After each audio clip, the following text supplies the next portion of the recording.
Hi, everyone, and welcome back to Alchemy, Astrology, and Astro Health. I'm Ire, I'm your host, and I am here today with Sheanah. She is a Chicago-based licensed massage therapist, a Reiki master, sound healer, and an embodiment coach with 15 years of experience. She also hosts the Who You Call In Holistic podcast. She helps healers and creatives monetize their magic without losing themselves, and her motto is have the audacity. Welcome, Sheanah.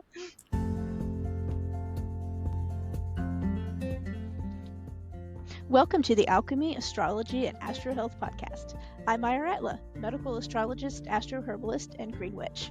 I was diagnosed with endometriosis at 19, and I was told I would never have children. I healed my body through the power of herbs, alternative health practitioners, energy healing, and more. At 28, I had the baby they said I would never have, without any interventions. I refused to believe that my body was not able to heal itself. Along this journey, I stumbled across medical astrology, and it resonated with me so much. I started down the path to learning this unique system that had been used for thousands of years in the medical community. I now help other women heal their bodies using their cosmic blueprint, the unique blueprint that every person has embedded in their DNA from the stars. This system helps me see what's going on in your body on a cosmic level and exactly how to help you give your body what it needs to heal itself. We are all uniquely and amazingly designed, and when we learn to work with our design, love ourselves for how we are designed to function, and integrate the cosmos into our lives, I truly believe that we can see true and lasting health brought into our lives. If you are ready to change your life, heal your body, and learn to deeply love who you are, this podcast is for you. Come join me as I discuss medical astrology, astronutrition, astroherbalism, health, wellness, spirituality, transformation, and so much more. I'm so excited you are joining me. Thank you. Thanks for having me. Yes, I am so glad you're here. Sheanah and I met on Threads, which, in case you guys haven't been listening to my podcast recently, is the place to be. It's been hopping. I have found so many like-minded people there. It's been fabulous. Sheanah's been one of them. So, yeah, tell us a little bit about how you got started with what you do now and kind of what led you there. So similar to you, I was working at a hospital before. I worked at a hospital. I also worked in doctor's offices, and I just felt like a number, just an employee. Like I wasn't really making a difference. I was always getting in trouble there too, because I was like, why are we doing things this way? Shocker. So I knew I did go to school at College of Charleston for a couple of years to study communications because I had plans to do radio and television. But then I was like, everybody that I know that is actually thriving in those spaces doesn't necessarily need a degree. It's a lot about who you know. And I already know people in those spaces. So I decided to go to massage school because I was like, at least I will have a skill to take with me wherever I go so that as I am pursuing radio and television, I have this skill to take wherever that I can utilize. And then I started massaging in South Carolina, and I actually enjoyed massaging, and I actually enjoyed helping people. And then I got into like the first continuing ed I ever did was Qigong. So then I was already introduced to like the Chinese medicine aspects of it. By 2015, I kept getting like these chronic sinus infections. So I was getting acupuncture after seeing many physicians and specialists, and nobody fixed it. Acupuncture is what sorted it out.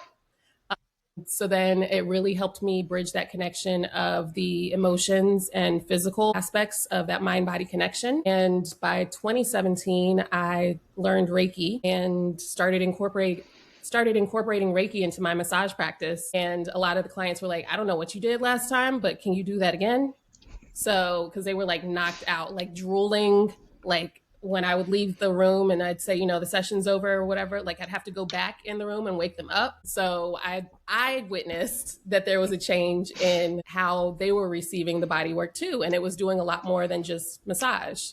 And then 2020, just before the world shut down, I became a Reiki teacher.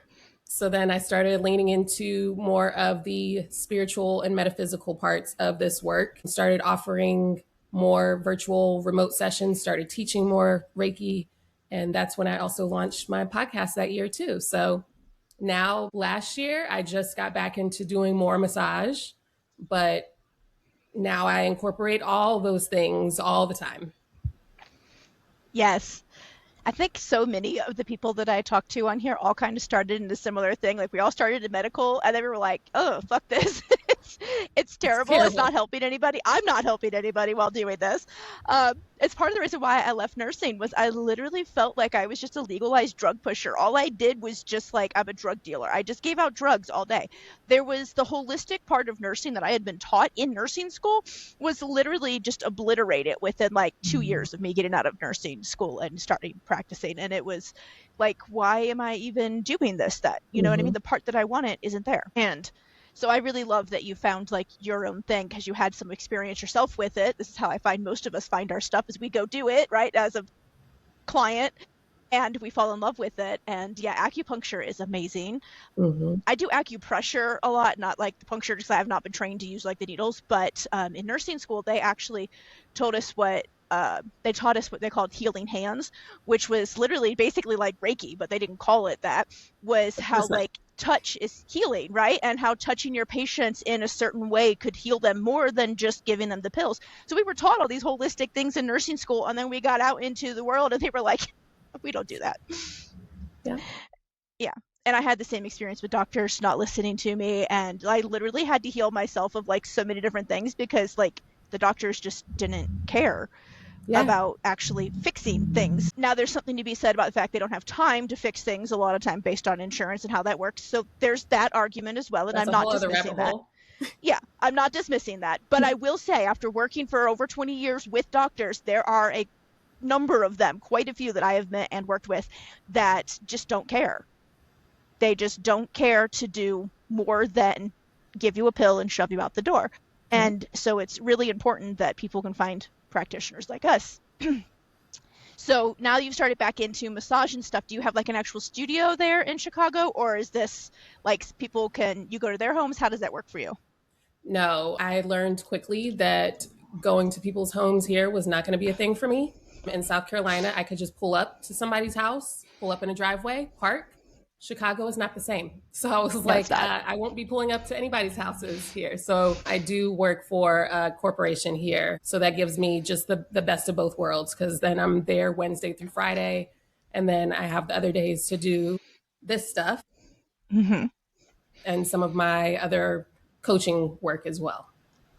Okay, yeah. I grew up in Chicago, so I totally get what you're saying about like you can't just pull up to people's houses. There's Guys, I lived in garages, the there's sidewalks, there's just too many. yes, I'm like, no, I'm not dragging my table all those places. I'm not like, yes, and and then I sometimes you couldn't can't really even park next to the advertise. house. Yeah. Right. And I couldn't advertise for people to come to me because stranger danger, you know? So Mm-hmm. I was like, so I do still have a table here, of course, but it would be utilized more for like people, friends of friends or something. But other than that, I'm not like, yeah, come and see me to the internet because Yeah. no. No, for sure. Chicago's a whole different world. My sister still lives there, so we go there occasionally to like visit and stuff. And we in it was like right around like 2020, 2021 when like everything shut down. We actually were there visiting, and we had gotten tickets to go see some of the new exhibits at the Science Museum and Industry downtown, and everything like shut down, and we were like, can we still go? And they were like, yeah, you just got to come at like certain times. So they had to like change our tickets over to like a timed entry. And we were going to take the train in, and then the train shut down that day. So we ended up driving, and I was like, oh my God, I haven't driven in Chicago in years. So I don't want to do this. But I did. We made it. Yeah, My it's an husband was like, adventure. I am so glad you're driving because the traffic in Chicago is off the chain. Yeah, I take public transit and like I'm okay with that, especially with the way the weather does. I'm like, I don't have to Mm-hmm. worry about parking. I don't have to worry about letting my getting snow off my car. Mm-hmm. Like just and the train station is right down the street. So I'm okay with that. Yeah. Yep, 1000%. If we ever moved back, which I can tell you right now, we probably never will. We're just like visiting and leaving. I would do the same thing because yeah, Mhm. that driving is ridiculous. My husband was like, "You grew up driving here?" I was like, "Yeah." He's like, "No wonder you're such a good driver." So It yeah, helps. but yeah, it's interesting the difference between the different states. How in one place you can feel like, "Oh, I can do X, Y, and Z," and then you get to the next state and you're like, "Oh, I could never do that here." No, In you good. Chicago, you will have someone pull a knife or a gun on you, if you just Right, show up at their house. right, right. Yeah, I'm good. I'm good. Yeah. So Reiki, you said sound healing too. Do you combine that with like the massaging, or do you do like separate sound bath type things? Um, a little kind of both. So when I first started incorporating Reiki with my massages, I was introduced to solfeggio frequencies. Mm-hmm. And so when I was doing the sessions and the people were responding the way they were, I was like, part of that is the healing frequencies, I'm sure. And part of that is the actual Reiki work that I'm doing along with the massage. And I would encourage them to listen to the solfeggio frequencies at home or to go to sleep to meditate to, whatever. So I already had this understanding of healing frequencies and the chakras that they were correlated with from that practice. So then when the time came around, people started asking me, like, are you going to do, because I would offer like Reiki in the park, Reiki meditations in the park Mm-hmm. around 2020, 2022. And then people were like, oh, you should start having Reiki meditation sessions in the Salt Cave, because they had a Salt Cave in South Carolina. And I was like, well, how can I incorporate a little bit of not just Reiki, right? I don't want to just be in there in the quiet. So I would make playlists. I would make like solfeggio healing frequency playlists based on the energy, based on like the moon that day, or like maybe it was spring. And then I'd say, like maybe we need a renewal kind of healing frequency playlist. And they would get access to the playlist after the sessions. But all of those playlists and healing frequencies involved with that practice just helped me prepare for it. Like, oh, and then I started like using tuning forks here and there. So I would do tuning forks Mm-hmm. with my sessions, but then tuning forks like in some of those events too. And I was like, well, I already have an understanding of the sound that is required for these things. So then I purchased my own singing bowls, and then I started doing work with that. And I even made, before I had the singing bowls, I was already even making like Reiki infused audios. Mm. And so you might have a Reiki session with me, and afterwards I'd say, like listen to this audio specifically for where you had that blockage to help continue to let that energy flow. Okay, yeah, that's awesome. I have a friend who does Reiki and she does the sound bath kind of stuff with it because, like she said, like you said, she wants to do like group sessions, but it's really hard to just sit there and be quiet the whole time. Mm-hmm, mm-hmm. So yeah, she does the same thing, a little differently. Obviously, everyone has their own style, but yeah, I like that. It works really well to incorporate like some other stuff with it, and I think it really kind of elevates the whole like healing aspect of Reiki. You know what I mean? I feel like Mm-hmm. it really helps get deep into where it needs to go. Mm-hmm. So I love that. And you still do those up now in Chicago too, or? Yeah. And I've done them. I've done one on the beach here. I'd like to do more because before I left South Carolina, my apartment complex actually paid me when I took them the information that, like, hey, have you heard of sound bowls? Have you heard of sound baths? And they were like, no, tell us more. And, I sent them some articles, I sent them some YouTube videos, and I was like, I would love to do this at the pool. And I know there's like the videos of people laying on like the air mattresses at the pool. But part of me was like, I get that, and yes, that's relaxing, but wouldn't it be even better if they're like kind of submerged in the water, because we Mm-hmm. want to feel the vibration of that too. So they purchased the floats, they blew up the floats, and I did a couple sound baths at the pool in my apartment complex. And so I've done one of those out here too. And then I've done a couple at like yoga studios. I've done a sound bath with the like aerial silks. Mm. So people like lie down in the aerial silk cocooned and experience the sound bath that way too. Awesome. That all sounds so cool. I might have Yeah. to come back to Chicago for a visit. Yeah, yeah. I always say like I put together the events that I would like to attend. So, Yeah, for sure. Yeah, I did something like that a few years back. It's something that I hadn't seen and I wanted, and so I just put it together myself and, did it because it's something that I was like, hey, I want this. So hmm someone else probably does too, right? hmm So yeah, that those are really the best works out. ones. Oh, definitely. Because I think too, because you're more passionate about it then too, so that comes through a lot Yeah, clearer. yeah, So since we are on an astrology podcast, do you know your top three? I do. I am a Capricorn sun, Leo moon, Cancer rising. That makes sense for what you do then. It does. It does.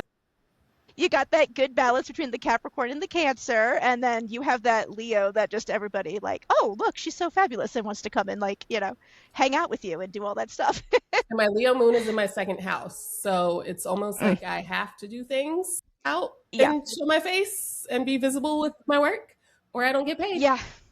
Yeah, yeah. I have a Leo rising, and so obviously it's in my first house, and it's right next door to all of my Virgo, which my Mars and Venus are there. And yeah, I unfortunately have to do the same thing. And with all the Scorpio in me, I'm like, I just want to go hide in my house. Yeah. And my first two houses are like, yeah, we can't do that, bitch. You got to Yep. go. And I'm like, oh, Yep. okay, great, thanks.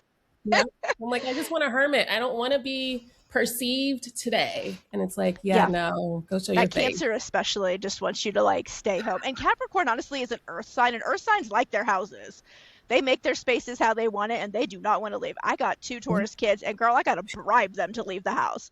Yeah. Like usually with food, because they're Taurus, you know. But I'm like, oh my God, like just leave the house. You have been in the house for like 2 weeks. Like this is unacceptable. You know, outside of like, you know, things they have to do. But like, I'm like, you can't just like not leave the house ever. And they just don't want to. They like their houses, you know. I get it. Yeah. And so that can make it hard. And that Leo is over there going, oh, no, we can't do that. And I get that because I'm the same way, but like differently than like my kids, you know, they are, you know, Tauruses. So it's a little bit different how they don't want to leave the house. But like, I'm just happy to be at home because I like my house. I like my kids. I like my family. I don't want to leave. Same. I'm like, everybody can come over here. Outside is expensive anyway. Oh, yeah. Like you leave the house now and it's automatically like $100 and you haven't even done anything yet except for like literally leave the house, you know? Yeah. It's crazy. But yeah, ironically, we live on the road now, so you know we get to go all kinds of like really cool places. And people say to me all the time, "How do you get your Taurus kid to do that with you?" Like we travel constantly. We converted a school bus. We live in it. We drive all over, and so they're like, "How'd you get your Taurus kid to agree to that?" And I'm like, "Dude, her house comes with her everywhere we go. She's super fucking excited." She can take a vacation and her house is there. She can go wherever she wants and her house is there. I was like, but honestly, I said, this is the best thing for a Taurus kid. She gets to be homeschooled, so she doesn't have to leave the house for school. She gets to take her house everywhere she goes. Like I said, I literally could not have given this kid a better life. I don't know what you're talking about. Yeah. Perfect. So yeah, it works out really well. But yeah, it's interesting how it works out for certain things. Like she definitely would not ever leave her house. She's a Taurus sun and a Pisces moon and a Virgo rising. So that kid would just hermit forever. Yeah. And never leave. Do you guys have pets too? We have a dog. Okay. Do you know your dog's sign? Have you done all that too? We rescued her. So we don't have an actual like birthday. We made up a gotcha day. You know, it's like, this is when we rescued you. This is your birthday, but it's not like her true birthday. Now the previous one, we rescued, but they knew the birth year, date and everything because they had rescued the parents and then the mom ended up giving birth. So her birthday was June 7th of 2000 and let's see where we're at. 2006, I want to say. Yeah, 2007. And so she was a Leo through and through, that dog. She never met a stranger. She 1000% would go up to anybody, anything. She had that aura about her of a little lion. And ironically, she was a Westie, so she had like that little mane. So she kind of looked like a lion. But she was 1000% like all aura. Like if you had to like give your dog stats, all of her stat points went to her aura instead of to like her, you know, any other class or ability. There was none. It was all just sheer charisma. That tracks. I have a standard poodle. So, you know, like the tall, fancy ones. Yeah. And he is a Libra sun and a Cancer moon. And it shows. Yeah, I can imagine so. He's got long lashes. Oh, yeah, it's, very, very much. But also very in his feels. Yes. And very intuitive, you know. So we used to do therapy. He was a therapy dog in South Carolina before the world shut down. And I was like, oh, he's perfect for this. He gets to like be seen and, you know, be pretty out and about. And also it wore him out because he got to like that Cancer moon of his got to be around people and let them pet him. So that wore him out and he was done for the rest of the day. I was like, this is what they need to teach you to do with your dogs. Instead of like dog park, like let them be a therapy dog and let people pet him and wear him out that way. Yeah. My one dog would have loved to go. The one, she's passed now, unfortunately, my little Leo one, but she would have loved, she loved going to a dog park because she never met a stranger dog either. Yeah. That was the other problem, was she never met a dog that was a stranger, which is not always a good thing. Yeah. Not every dog wants to be friends, but she had never heard. Yeah, she'd never heard of that concept. What do you mean they don't want to be my friend? Yeah. And so that she would love to go to a dog park. We never actually, I think we only took her a handful of times, just mainly because God knows what goes on in dog parks, and there's so much like potential to pick up things that the nurse in me was like, oh, I just can't do this. It's so gross. So Mm-hmm. we just met up with like play dates with people that we knew their dogs and how they took care of them, and that, things were Mm-hmm. good. So we did that a lot, but like she just loved that. The current dog that we have, hell to the no, does she want to go anywhere where there is people, there is other dogs. She's like, I just want to be with my family, leave me alone. She'll hide behind my legs when we go places. Like people come and pet her, and Mm. she's like standing behind me, like, don't touch me. No, when we got here, my dog's name is Lennox. I had to, like, the sidewalks are kind of narrow sometimes. Mm-hmm. And in South Carolina, there was just this space behind my apartment building. It was just lots of woods, lots of forest. There was a river right there. So he was often like just off leash back there, and that was okay. But here, we'll be on the sidewalk and somebody will be walking towards us, and he's just like walking over there like this person wants to pet me. And I was like, you can't do that. Like, that's not how this works. Also, this isn't the South. Not everybody wants to be your friend. Yeah. He doesn't care. No. He's No, going to that test was my it. other. They might want to be his friend. You never know unless you ask, right? I mean, if you don't ask, the answer is always no. Exactly. Yeah. No, that was 100% my other dog. We also had a third dog too for a while that was huge. He was an Irish Wolfhound mix. He immediately hated being on the road, like hated it, super stressed out about it all, and did not like traveling. He ended up we gave him to some family who had a big open space, and so he's much happier Mm-hmm. there. But like Mm-hmm. he did not want to travel with us at all. He was very upset by the whole thing. I don't know when his birthday was. I don't remember, but he was a rescue also, so it's like I don't know. But yeah, he very much was like, oh no, I don't want to leave my house ever. I don't want my house to be on wheels either. I just don't want to go anywhere. Mm-hmm. And Mm-hmm. then we had a cat for a little bit, but one day she decided she was done being with That's how us, and cats are. she just left and found a new family. We were like, oh, okay then. Yep. Yeah, they'll Yep. just break your heart and don't even care. And we're like, Yep. okay, great. That's So right. we decided no more cats after that, because I've been allergic my whole life, but my husband came with the cat, so obviously I'm not going to tell him get rid of your cat.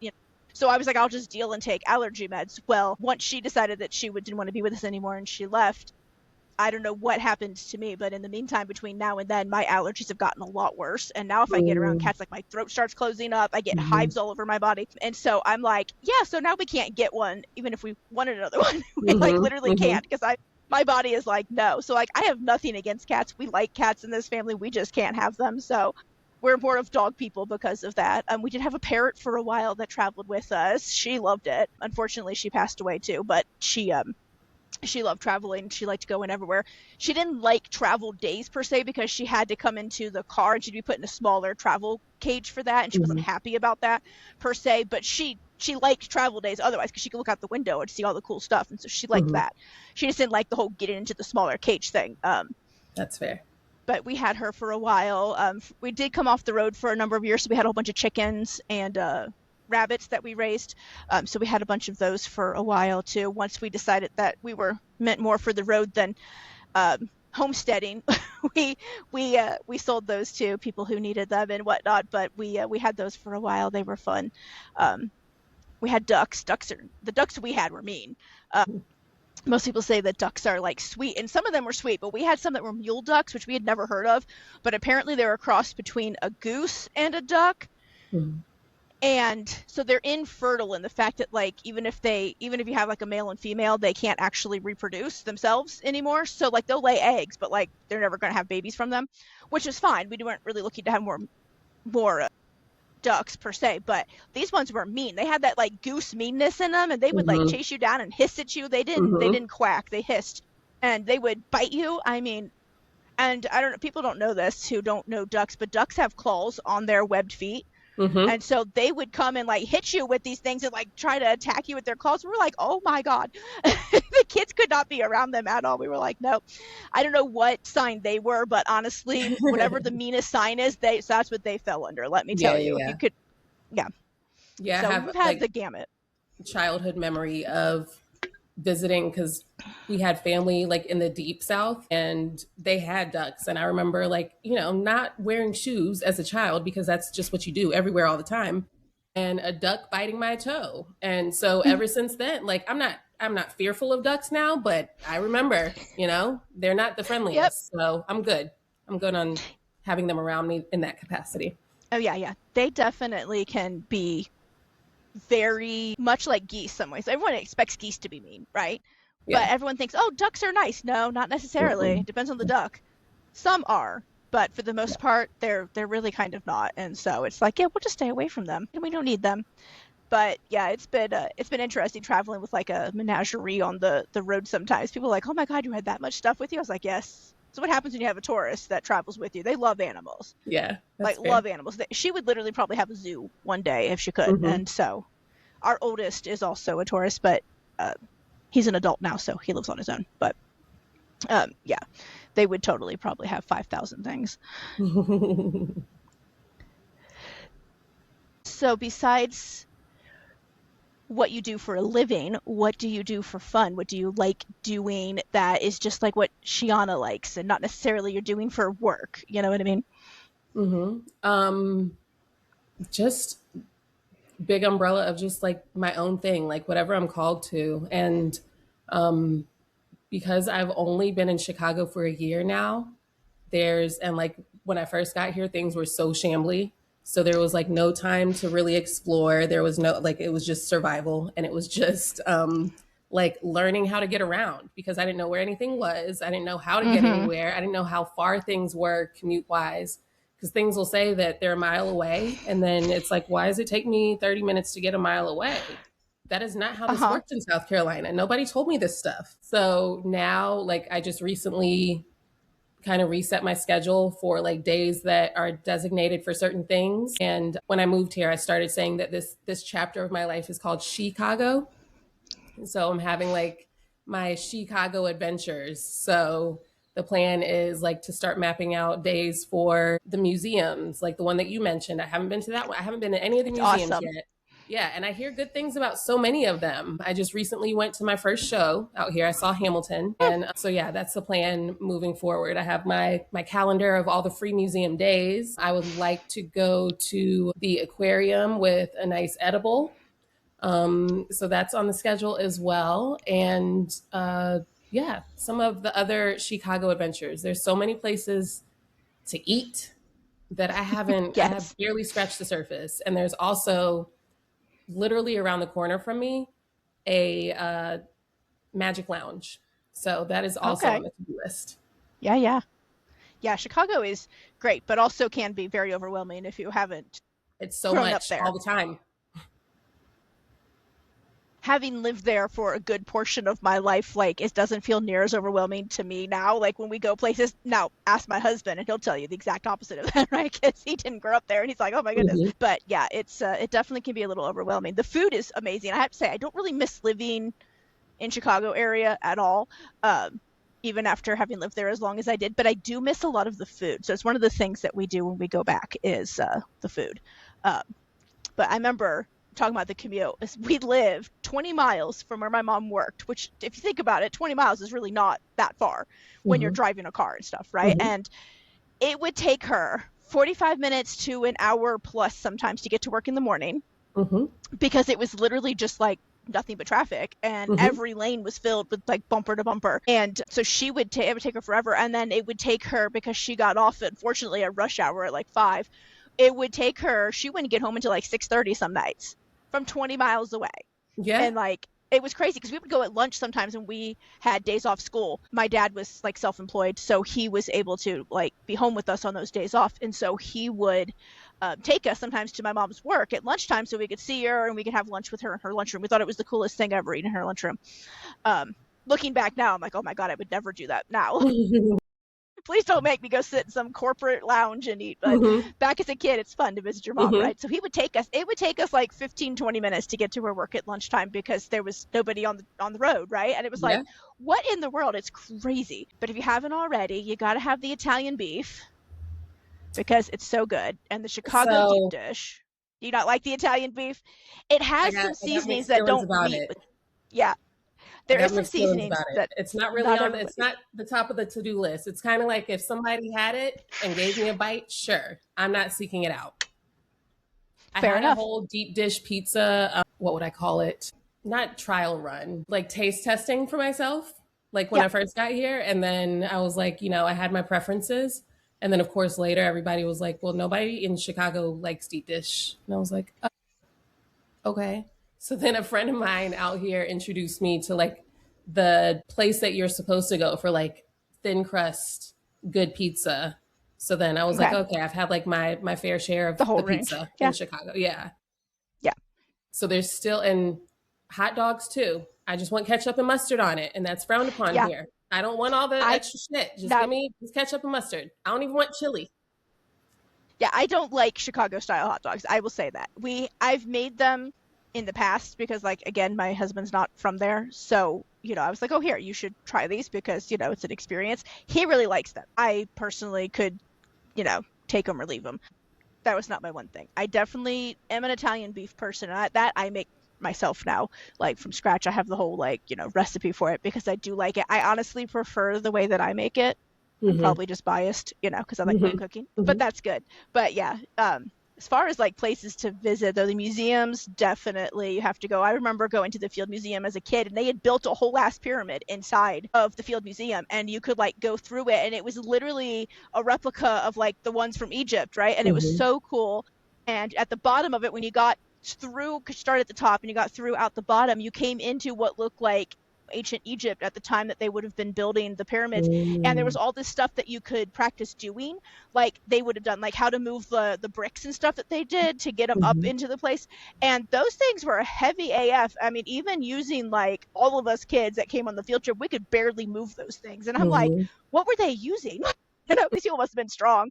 Healing It was frequencies, fabulous. probably. That's like Yes, the they needed theory or something. whatever. Yeah. Yeah. And then they had a mine shaft that you could go down in the Museum of Science and Industry. It like took you down into what would be like an actual replica of like a mine. I forget if it was mining coal or mining minerals. I don't remember, but I just remember it was super cool.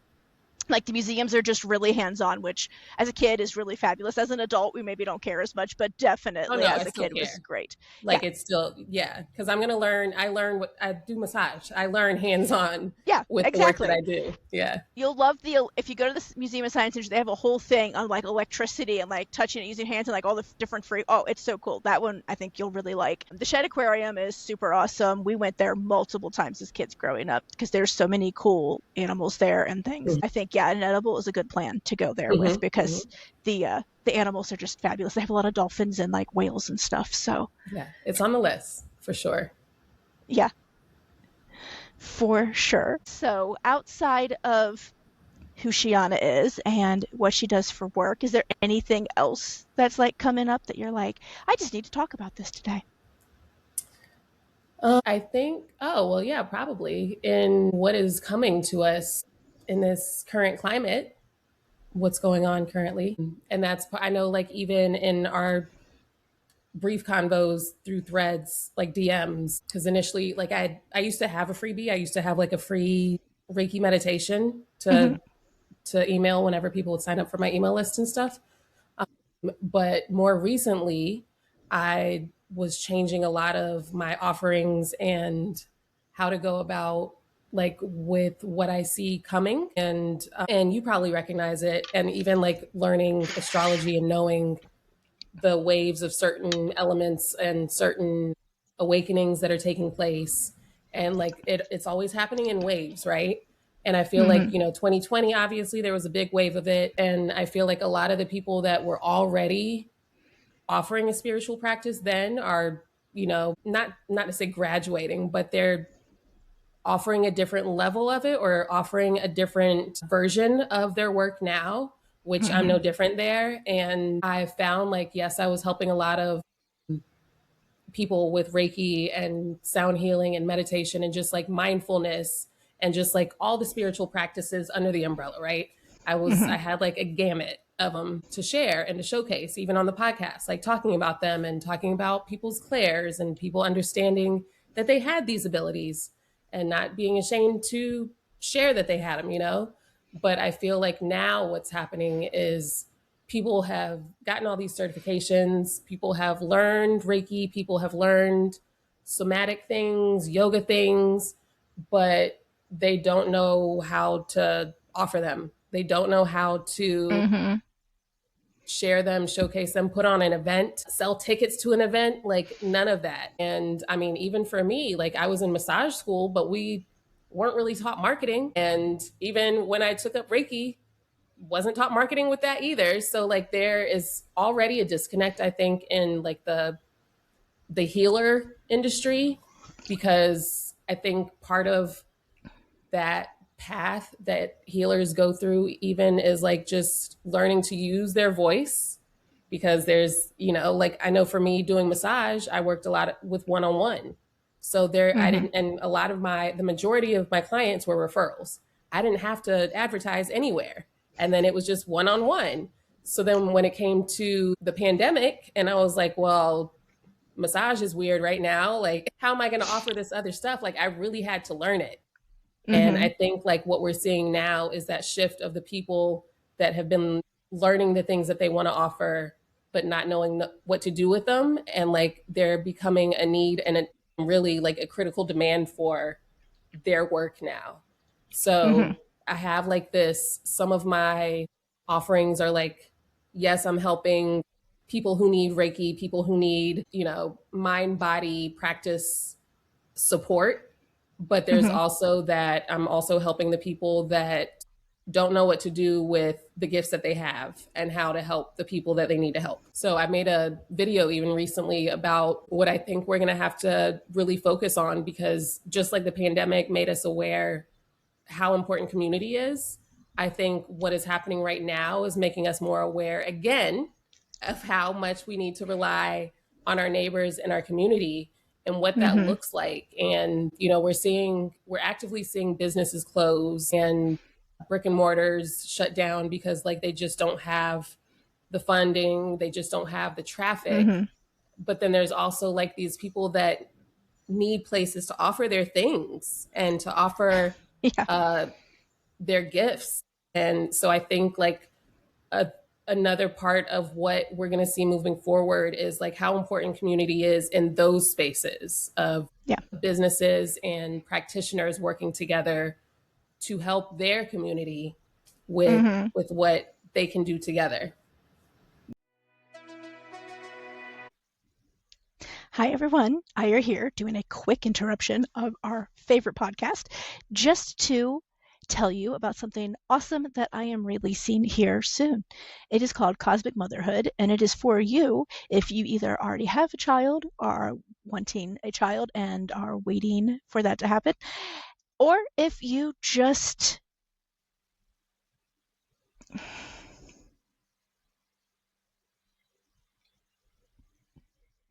Hi, everyone. Ira here, interrupting your favorite podcast just for a quick little second to let you know about my newest offering that is dropping soon, Cosmic Motherhood. This is for you if you already have a child or children or you're wanting to have some in the future. This program will be designed to help you embrace motherhood for the sacredness that it is, for the changes that come with that, to help you navigate all of those, and to help you know your children better by understanding their cosmic blueprint, how to help them emotionally, spiritually, mentally, physically, all the health issues that can come with that as well, based on their medical astrology, and more, as well as how to use herbs and other holistic means to treat minor illnesses and injuries at home, empowering you to take back your motherhood journey to make it your own, to make it everything you've ever wanted it to be and not what society says it has to be, and to help you start healing yourself and your family at home. Because when we as women heal ourselves and heal our families, then we are better able to fuck the patriarchy and go out and start helping other people as well and heal our communities. And as we heal our communities, we heal the world.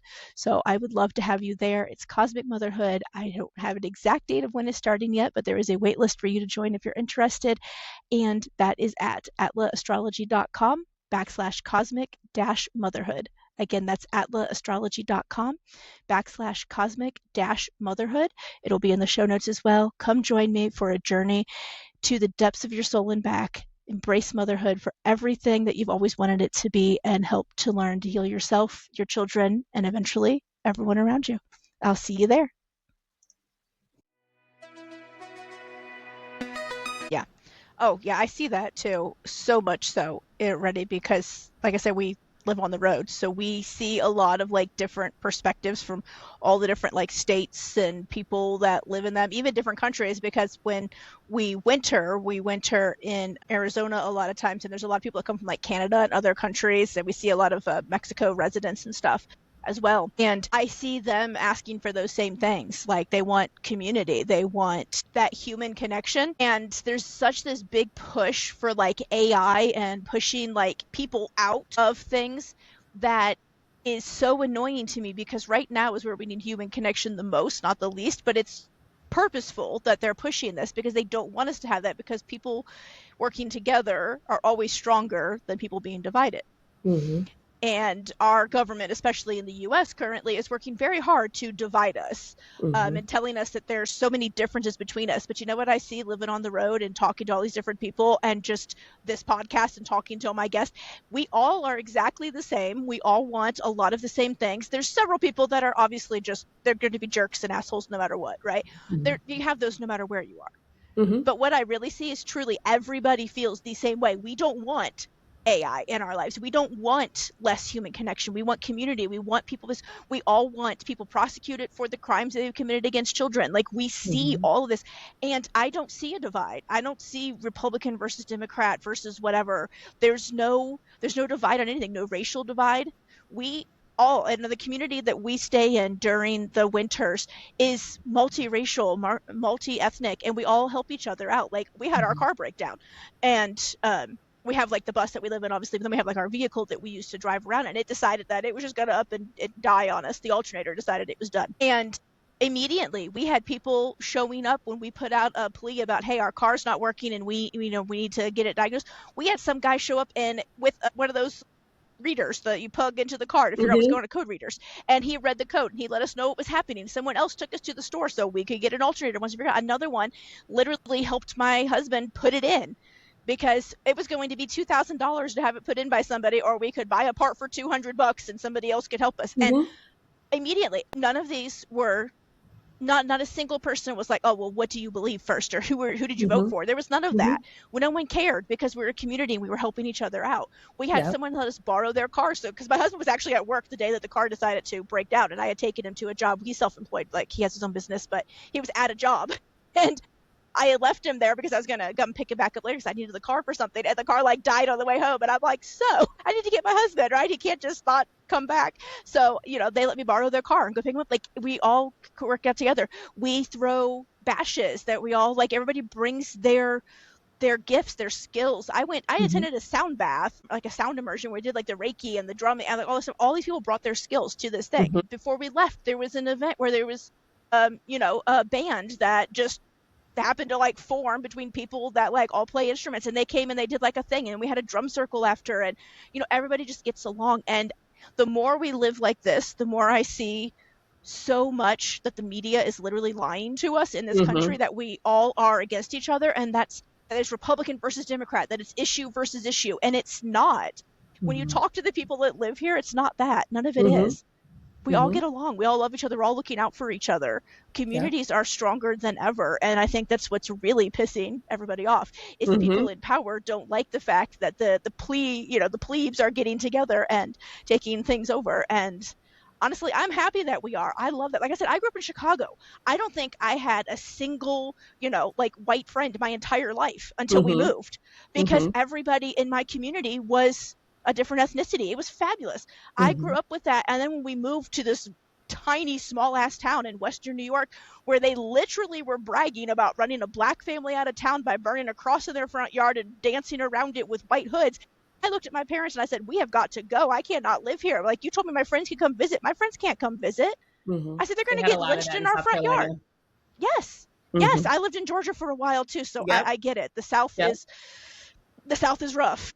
Yeah, it still is. Why There's did still you move up here, especially because of all the woo-woo that I do. I was perhaps it's not going to be supported the best in the South. I mean, like, it was good that I was there because I had, helped the people that were looking for it, but it was also like I felt restricted there in a lot of ways because I can imagine what's taking place or what's to come too. Yeah. And you can feel that. As a spiritual practitioner, we can feel what's happening before it actually happens. So we know when we need to like leave somewhere. Mm-hmm. So you're Mm-hmm. like, yeah, good for listening to that nudge, because seriously, it's getting even worse down there. That's part of the reason why we hit the road too, is I have a multiracial child, and I was Mm-hmm. like, I can't live in Georgia. I just Mm-hmm. can't. Yeah. The older she got, the worse things were becoming. Our oldest daughter is, in her words, gay as fuck. And that was literally, she was in public school still, and she was having teachers, actual educators, tell her that her and her girlfriend were going to hell, throwing Bibles at her, spewing hate. I Separation of mean, church you're and the state. fucking teacher. Yeah, Yep. exactly. They Yep. don't believe that in Georgia or South Carolina or wherever else down Or there. in They the don't. administration. No. And they Yeah. saw nothing wrong with it when we brought it up. The administrators were like, well, what's your problem? I'm like, you're fucking assaulting my child at school. What do you mean, what's my problem? You're the adults here, and you're treating a child like shit. What are you talking Mm-hmm. about? Like, they just didn't see it. Mm-hmm. So I'm like, we can't. And then they started changing the laws in Georgia about women's bodies and what we could and could not do. And I said, I can't Mm-hmm. raise girls here. I Mm-hmm. cannot. They're going to not have any rights whatsoever. So I was like, nope, we got to go. So we left, and I'm glad that we did. But I can imagine it's not getting any better, honestly. The South Yeah. is behind everything, always, Yeah. every time. Yeah. They take forever to pick up on anything. And I also felt that same thing about being like the witchy spiritual practitioner that I was there at the time. I had started like trying to leave nursing. And so I had gotten other degrees. I was doing my herbalism thing. And unless you found a very specific community down there, you were literally on the outs. People Yep. wanted nothing to do with you. They Yep. acted like, you were going to like hex them or something. I was like, trust me, if I wanted to, I could hex you. I just don't believe in doing that to people unless you really Yep. deserve it. Yep. But you're making me want to. Yeah. Yeah. Chicago's probably a much better place. Ironically, people wouldn't think that it's that woo-woo, but it honestly, there's a lot of woo-woo community there. Chicago, you said? Or where did you say? Chicago has more of a woo-woo community than people realize. Yes. And then I didn't know that until I got here. And then I saw like there's like a magic school, or I don't think it's called a magic school, but like an esoteric school that Mhm. started here. And then I just discovered a couple weeks ago, because it was like, happy birthday, Chicago. And I was like, Chicago is a Pisces? So of course. Mhm. But I also had back in 2023, I want to say, I had my astrocartography done. Mm. And South Carolina showed up as like good for my career.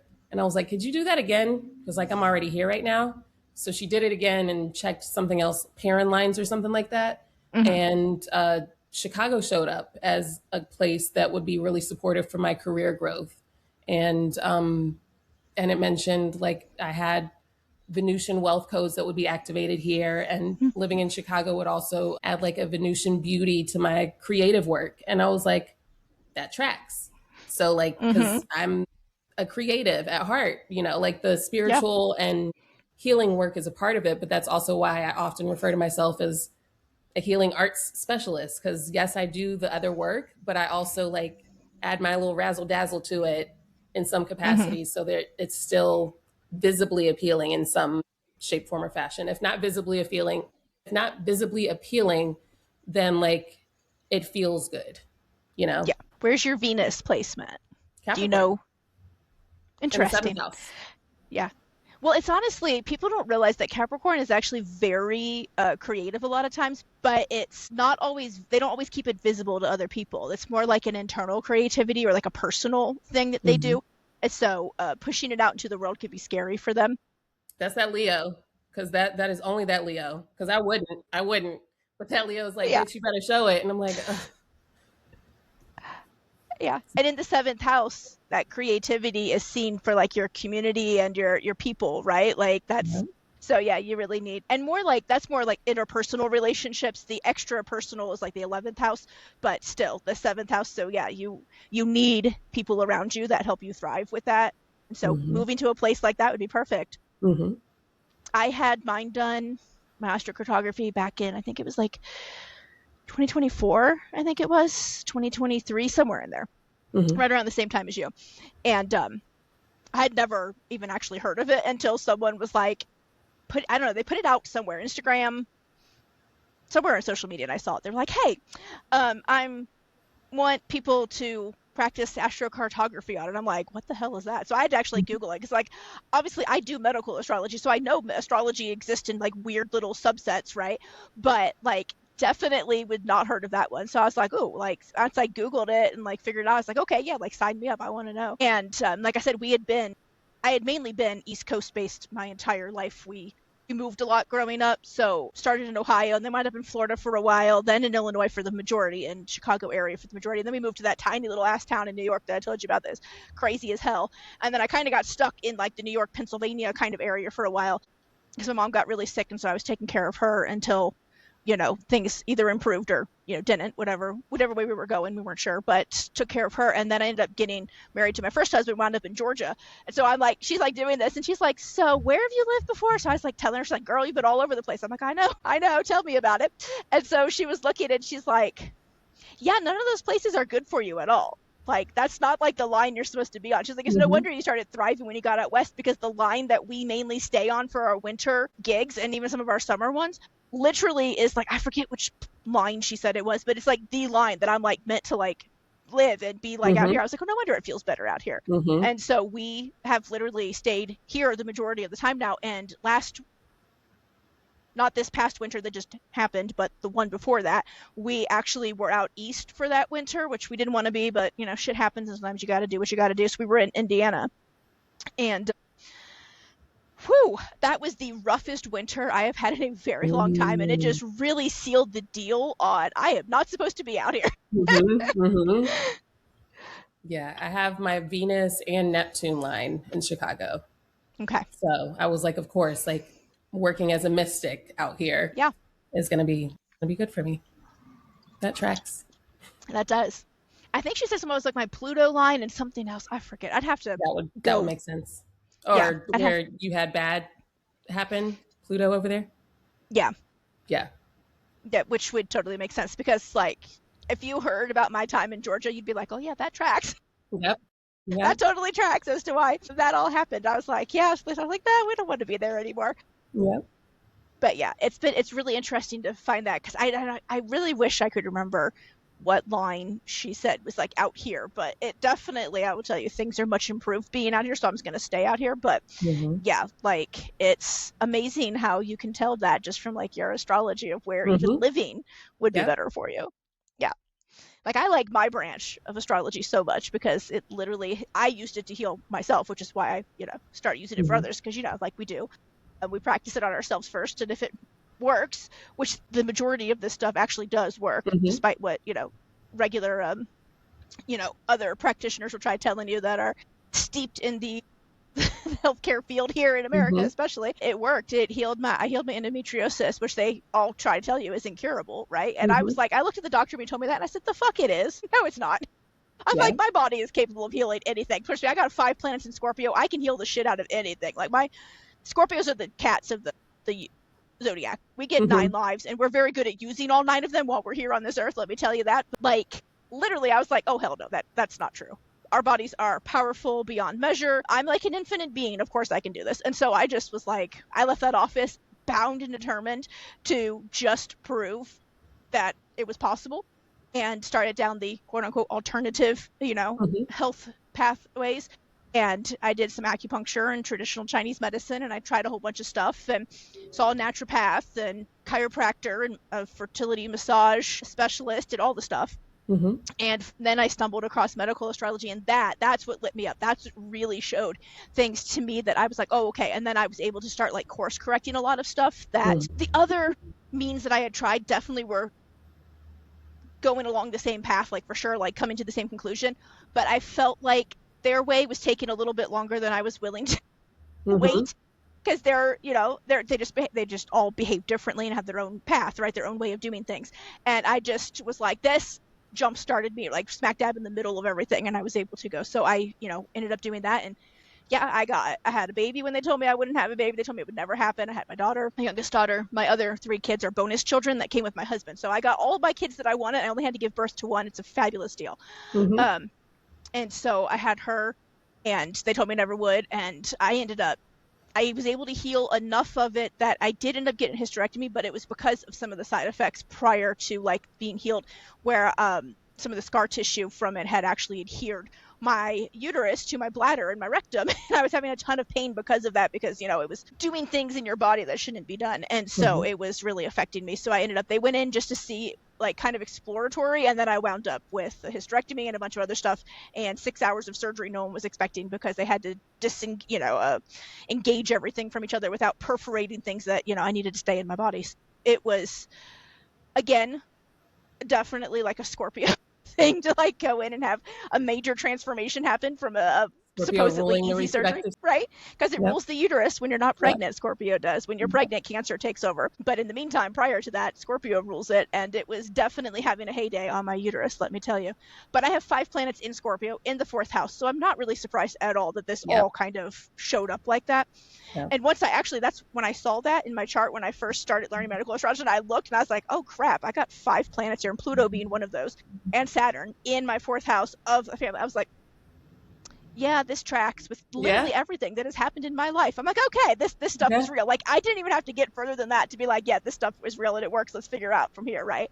And that I was able to, like I said, piece together some stuff and start working on actually truly healing it. And the doctor even said to me when she came in after the surgery, she's like, how did you manage for as long? After what I saw in there, you should have been like literally on the floor all the time. I was like, oh, herbs. And she was like, what kind of herbs? And I was like, oh, well, it was specialized based on like my astrology chart. So she's looking at me like I had 4 heads, and she goes, I don't understand a word that you said, but you know what? It's working, so keep it up. She goes, and you need to do this for other women. She goes, because you're the only one I have ever seen, she goes, who was not like completely debilitated and who wasn't, you know, like should have been on like death's door. She's like, I'm really not sure how you did this for so long. She's like, please use that for other people. And I was like, oh, I plan to, and I am. I've dabbled, and I'm saying dabble. When I say dabble, it's because I'm not trained in medical astrology. I have gone down the rabbit hole and studied a lot of it because, again, this is around the time 2020 years. So I learned a whole bunch of human design. I learned a whole bunch of layers of astrology, and I learned a whole bunch of layers of sound healing and all the things, right? Like, there's something to be said as well as a massage therapist in that realm, doing the work on people and having an understanding, just like a surface level, even understanding of medical astrology, and saying, oh, you're a Leo? Like, yes, like, of course, your chest and shoulders are always your pain points, right? And like, oh, you're a Pisces? Like, of course, you've had all these foot injuries over the years. Like, so there is something to be said about just like following those patterns and, you know, understanding how some of these people show up. And I know there's several other elements, but like there's also just that common theme throughout those signs when I see these clients over and over. Or like the other thing that I always find interesting is oftentimes there are, say I have a week of clients, a lot of times it's, say I work a Wednesday through Friday, I might have the same issue Wednesday through Friday from all different clients. And then I'm like, what is going on? And I'll look. I remember a few months back, I think there was like a Sag full moon or something. And everybody coming in that week had hip and thigh stuff. And I was like, of course you do. Like, of course you have this going on with this moon this week. Yeah, and that's literally how they ended up developing the system anyway. It was the doctors of the time kept saying, everyone's coming in with headaches. What's going on? And realizing, oh, the sun's in Aries or the moon's in Aries or whatever, right? And going, oh, we're going to correlate Aries with headaches. And they used to have to know this stuff. Doctors used to have to pass a medical astrology course and use it in their practices. And care was probably much more amazing back then than it is now, because now they don't really see you and like the whole picture of what's really going on. They see symptoms, and symptoms are great, but like they're just telling us something else is wrong. We got to look further for the root cause, and they don't do that anymore. Yeah, it literally should. Last week, and I was like, I would love, even chiropractors aside, I would love to see data. Like, if I had access to data in hospitals of like what issues are coming in during certain times of year. And I even said that to my dentist before, like, and she opened her dentist practice, like the anniversary is the same as my birthday. So Capricorn. And I was like, did you know that Capricorn rules the teeth? And she was like, no. And I was like, of course that you open this then. And even her daughter that she just recently had is a Capricorn, and this is a dentist. So I'm like, Of course. And then like Yeah. esthetician that I had in South Carolina, a Capricorn, and I was like, Mm. of course I ended up with a Capricorn doing my skincare because it's like the foundational skin and It teeth. rules And I the was like, skin too. this Yeah. is how I need to follow the practitioners that are working on me. Like Yes. if this is in your thing, I want you as my person. Mm-hmm. Yeah, which is ironic because like my thing was hormones, and that's in like female health issues, and that's what I really help people with. And with those 5 planets in Scorpio, it like 100% points to like that kind of stuff. So I Mm-hmm. really do help with that, and like fertility issues. I've helped a lot of women get pregnant because that's what they really wanted, and they were having issues, and they were like, "You've been so much better than going to a doctor." Like I go to a doctor, and it's like. She's like, I can't even tell you.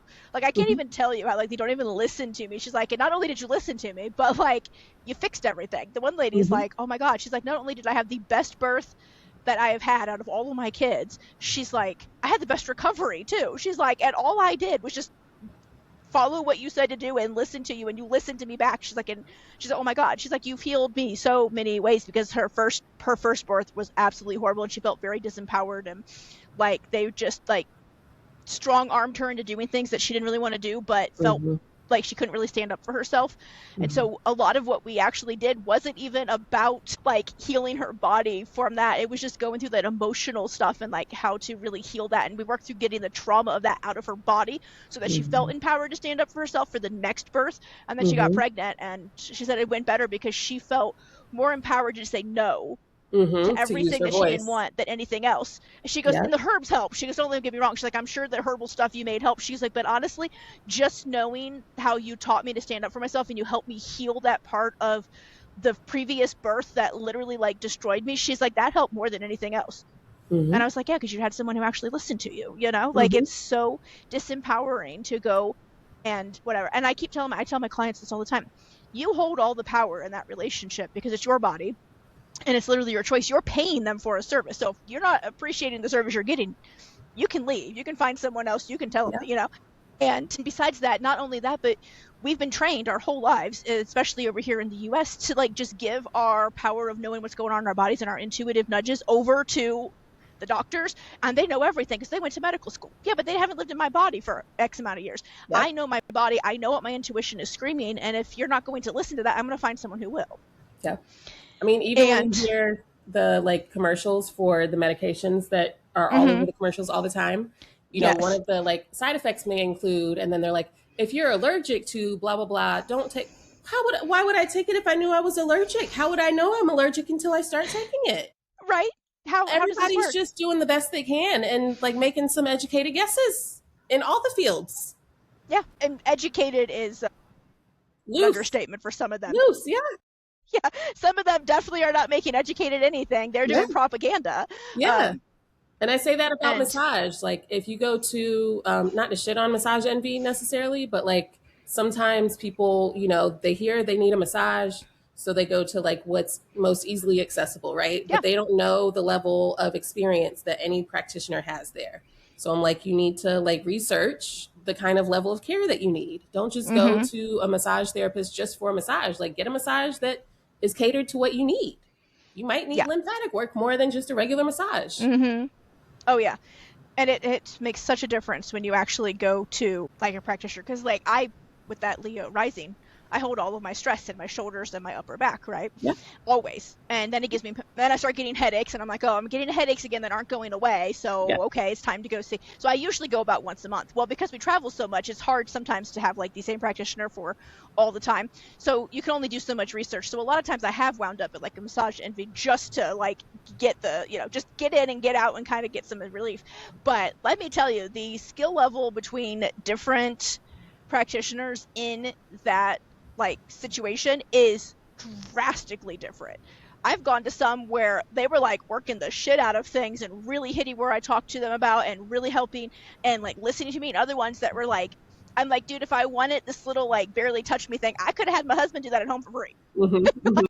Not Mm-hmm. listening, and I'm like, no, you can go harder, like, Mm-hmm. don't kill me, but like please speed Mm-hmm. up some, put some more pressure behind it. And it was, yeah, so I ended up stopped going to that kind of place because I was like, I'm just going to find an actual.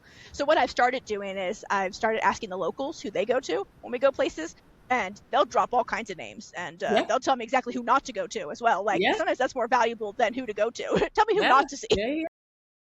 Yeah, but it's so helpful. You probably get a lot of your like clients from like referrals and stuff too, right? Like new clients from referrals and things. Well, and I work in a like in a luxury gym anyway, so Oh, okay. I'm there already. Yeah. But in South Carolina, most of them were referrals. But then I'm Yeah. also like, I teach them things that they can do at home. And I'm one of those people where, like, I just made a video the other day where I just squat all the time. Like, I'm just not intentionally. I'll like squat and scroll. And I'm like, oh, that's actually good for your back. But I do it all the time. Yes. But then I don't know if this is because I'm a massage therapist or so I'm just more in tune with my body in those ways. But I might be watching something on TV and like massaging my pecs because my shoulders were bothering me. So like I just do random things like that anyway in my day to day. So then I'll teach people that stuff. Like Mm-hmm. you're watching TV, you know, like just rub between your rib cage a little bit and just kind of do some separation here and wiggle that fascia around because it's just really restricted and tight, and that's what's causing all the other stuff, you know. And those little things make a difference. They do. They make a huge difference, and I don't think people realize, you know, how much massage can actually help with so many different things. Because again, it's taught that if you're having those muscle issues, you go to the doctor and get a muscle relaxer. Yeah. You give your power away to someone else to manage this instead of listening to your body, and your body's literally just screaming, just go see a massage therapist and get this worked out, you know? And people aren't really taught about how massage really truly works and what it really can do and stuff like that. And so, it definitely, we need more teaching on how these holistic practices actually work, so people understand that they're not, according to what we hear a lot, is pseudoscience. You know, if I have to hear one more time that what I do is a pseudoscience, I'm going to fucking scream, because just because science hasn't caught up with it yet doesn't mean that what I'm practicing is not science. It's just not known science. Magic is literally just science that hasn't been discovered yet. Yeah. There's a lot of cross like pollination of science and spirituality anyway. They intersect so much, and because of my training as a nurse, I do put a lot of the science into how I work, because I do know the science and I know why what I'm doing is working because of that science. And so people who come to me really get like the logical and then like the esoteric as well. Like I combine them, you know, in my practice really well. And so people love that, because a lot of people do feel like, oh, this is such woo-woo, it's just not going to work, or I shouldn't be coming here because of this. And they feel, again, like, they feel disempowered, because again, they're just been taught our whole lives to disempower themselves when they're sick. And so when they come and they realize that I'm not just going to be talking some kind of like fancy woo-woo terms, that there is like actual science, like, oh, and they relax. You can see them like visibly relax when they start talking to me, like, oh, you're not just like some crazy hippie woman. And I'm like, I may live in a bus, but I'm not, you know, I'm not completely hippie-ish yet. I'm pretty sure I'm like 98% there, but you know. Yeah, and I think there's nothing wrong with that. Let's put that out there. Yeah.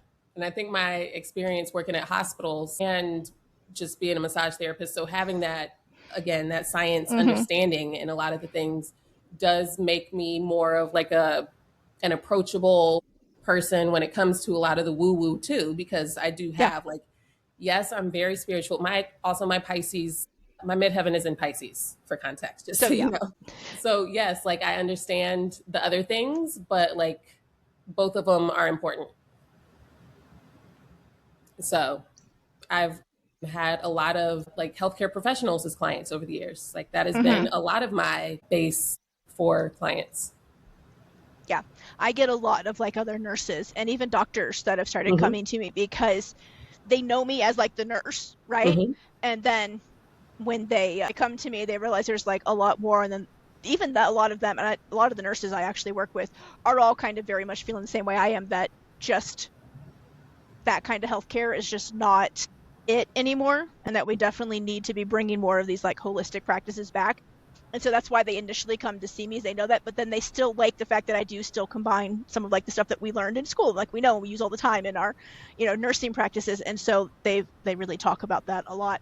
I actually had a GI doc tell me that, oh my God, we need you to keep doing this work, because like I fixed something in a client of theirs that they hadn't been able to fix with any kind of medication in years, like ever.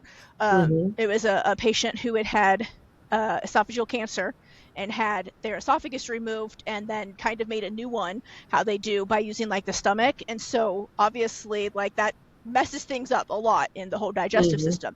it saved their life and the fact that the cancer was gone, but now what is your quality of life, right? And the quality of life was very poor because their stomach was rebelling, they weren't gaining weight, they kept losing, and were on a very severe downcline. And the doctor suggested, he's like, look, I'm out of solutions. There's nothing else I can do from a medical standpoint. You need to find a different type of practitioner. I don't even know who you need to look for, but you need to look for someone else. And someone who knew what I did is like, hey, you need to go work with Iyer. And so they sent him to me, and we started working together, and I made some herbal stuff after looking at the chart and everything. And within the first month, they gained 5 pounds. And the doctor, they went back for their checkup. And the doctor's like, oh my God, how did you gain these 5 pounds? Like every time you've either been exactly the same or you've lost weight. And they started telling him, he's like, I need that practitioner's like information. Like, please give it to me so I can pass it on to my other patients, because this is a miracle. And they continued to gain weight and heal and get to the point where now they're off of a lot of the medications that they were put on for the stuff because they don't need it anymore. Because we worked on healing different aspects that medicine just doesn't touch, and sometimes actually makes worse depending on why the medicine's not working. Like people with strong like Pisces placements, Cancer placements, Neptune aspects in their chart literally cannot take a lot of like those kind of medications because they literally, their bodies cannot handle them. They react in ways that like they tell you, oh, this never has happened to anybody in all of the trials. Well, it's happening to me now. Yeah, exactly. And it's because of that. And your body needs more vibrational remedies and needs more holistic stuff and herbs and things like that. And even some people, depending on where those placements are and what they are in aspect to how they are in aspect to each other, actually even herbs can be too much for you, right? Like you have only certain things. And so you have to be really cautious. And again, if we were still practicing medical astrology with the doctoring that we do today, you would already know that. So you wouldn't have prescribed these things that weren't going to work anyway, but. Well, I do feel like it's coming back though. And I mean, slowly but surely, Yes, like it definitely is. There are physicians and nurses that are sharing this work and like doing this work. So they're teaching their patients whether or not like the hospitals know they're sharing this information. So yeah, it's going to happen one way or another. I shared a lot of stuff with, patients and families and things that, about this stuff. And they were just all like, okay, yeah, this sounds great. Let's do that. And all the ones that I ever educated on that kind of stuff were the ones who didn't come back to the hospital. The ones who continued to be like what we call the frequent flyers, constantly having to come back, were the ones that either didn't follow anything at all, which happens a lot, because they've given so much of their power away, they're expecting you to completely fix them all the time. They don't take any responsibility for their part in the healing.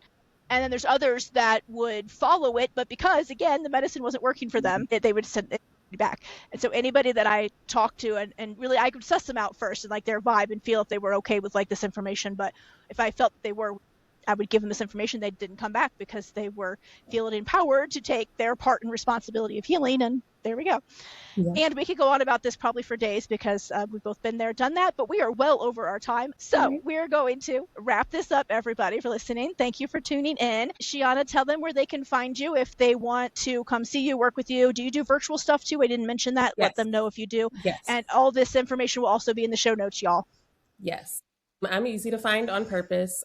I'm at Sheanah.com. I'm Sheanah on social, so TikTok, Instagram, Threads. I disabled my Twitter account for various reasons, but I am easy to find. So, all right. That'll be in the show notes again, guys, so you can easily just click the link and check her out. Highly, highly recommend going to work with her. She knows her stuff, and we will talk to you guys later. Love and light. Thank you.